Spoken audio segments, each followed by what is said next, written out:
This is the Lone Crater YouTube. We hope this video helps. You already have the extension installed. Now take 2 quick actions you will thank yourself for. Open the extension menu and grant the minimum permissions so timers can run. This lets the tool control page access.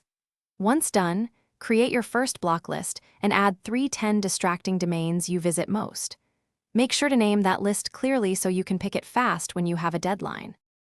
You now tune how the extension enforces focus. Open the Rules tab and choose session length, daily limits, and which days the limits apply. This controls habit shaping. Then, whitelist any necessary work sites so you don't lock yourself out of tools you need. Once configured, enable strict mode or challenge mode if you need enforcement.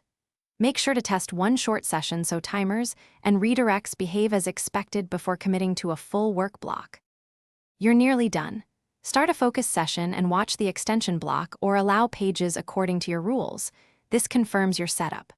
Over a few days, review usage reports and adjust limits, break lengths, or whitelists to fit your rhythm. If something goes wrong, sites blocked by mistake or timers not running, disable strict mode briefly, correct the whitelist or permissions, then re-enable.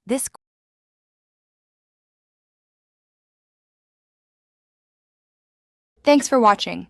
Consider subscribing if we helped you.